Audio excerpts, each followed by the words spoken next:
আজিৰ এই ভিডিঅ'টো মুকলি আকাশখনৰ পৰা আৰম্ভ কৰিছোঁ। নমস্কাৰ, মই মেকআপ আৰ্টিষ্ট ৰূপশ্ৰী। আপোনালোক সকলোকে মোৰ এই সৰু ভিডিঅ'টোলৈ স্বাগতম জনাইছোঁ। দিনটো আছিলে 29 জুলাই। সকলোৱে চাগে গম পাইছেই যে সেই দিনটোত কিমান বেছি গৰম পৰিছিল। এনেকুৱা ছিজনত মেকআপৰ কাম কৰিবলৈ গ'লে সকলোবিলাক আৰ্টিষ্টৰে অলপমান হ'লেও চিন্তাটো হয়েই, নহয়নে বাৰু? পিছে আজিৰ কইনাগৰাকী অইন কইনাতকৈ অলপমান বেলেগ। এয়া আমাৰ মৰম লগা কইনা কৃষ্ণাপ্ৰিয়া।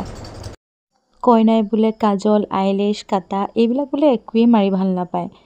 কথাটো শুনি পিছে মোৰো চিন্তাই হৈছিলে। পাছত তাইৰ লগত ধুনীয়াকৈ কথা বতৰা পাতি হাঁহি ধেমালি কৰি তাইৰ গোটেই লুকটো কমপ্লিট কৰিলোঁ।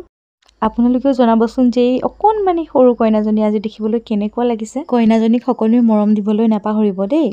আহি থকা ৱেডিং ছিজনসমূহৰ বুকিং চলি আছে। আপোনালোকেও যদি মোৰ পৰা এনেধৰণৰ মেকআপ ল'ব বিচাৰে তেনেহ'লে স্ক্ৰীণতে নাম্বাৰটো দিয়া আছে, যোগাযোগ কৰিব পাৰে। আজিলৈ আহিছোঁ, পুনৰ লগ পাম এটি সৰু ভিডিঅ'ত। ধন্যবাদ।